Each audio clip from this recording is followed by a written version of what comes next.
Hey, it's Semple from the Business Growth Guys, and today I want to talk to you about branding. And it kind of drives me nuts. I go onto these blogs and I hear all of these debates about, does this logo make a good brand, or how about this tagline, or is it the way somebody answers my phone, and blah blah blah blah blah. They go on and on and on, and it makes my head freaking want to explode.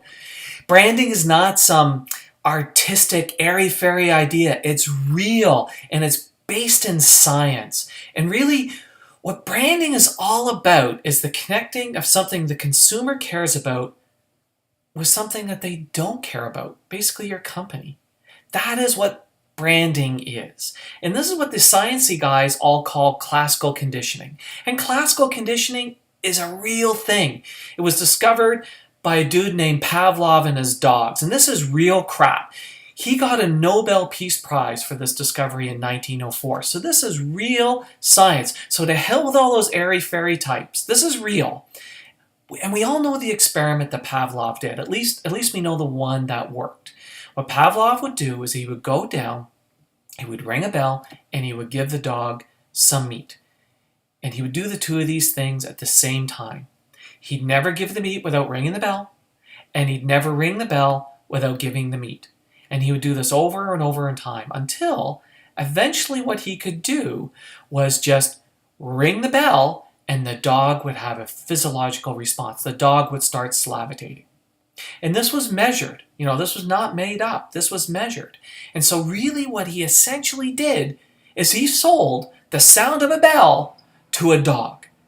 He sold the dog something it did not care about, the sound of a bell, and attached it to something the dog did care about, which was meat.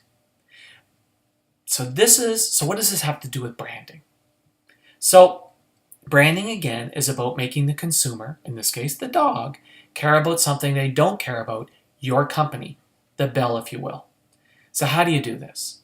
So consistency and repetition are two of the keys. That's why the airy-fairy marketing types who wear funny glasses and drink scotch get all hopped out about logos, color, and crap. Oh, and by the way, my partner always gives me a hard time about these glasses. He hates them. Oh, and you can tell this is not take one.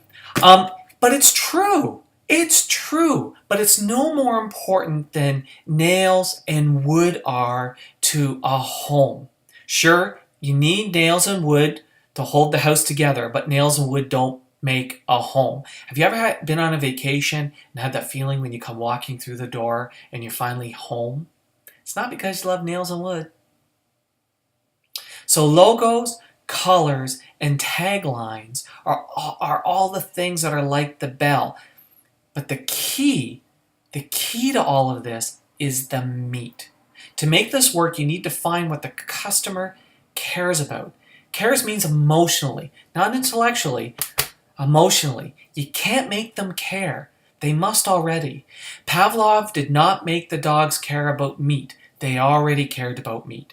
Branding must have that same type of emotion attached to it. And this is the number one reason why branding fails. The number one reason why branding fails is companies try to make the consumer care about their product rather than finding something the consumer already cares about and attaching it to their product and service. But the number two reason for failure is lack of repetition. This doesn't happen quickly. This doesn't happen easily. Pavlov didn't give the meat to the dog once and ring the bell once and expect a response. He had to do it over and over and over again, over a long period of time, very consistently, with lots of repetition, before he was able to come to the day where he could ring the bell and get the response from the dog.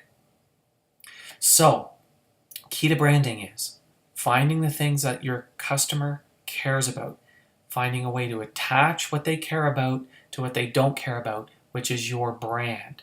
And doing that, repeating it over a long period of time consistently. So the next time you hear one of these guys going, ba, ba, ba, brand's a logo, brand is this, you understand that yes, logo, color, taglines are all nails, are all pieces of wood, are all bells. So they are part of the tool that you need to create a brand, but it ain't the brand. The brand is the bringing together of the emotion, the bell, with the consistency and the repeatability. You do that, and guess what? There's money in them there hills. Good luck with your branding exercise, and I hope this helps.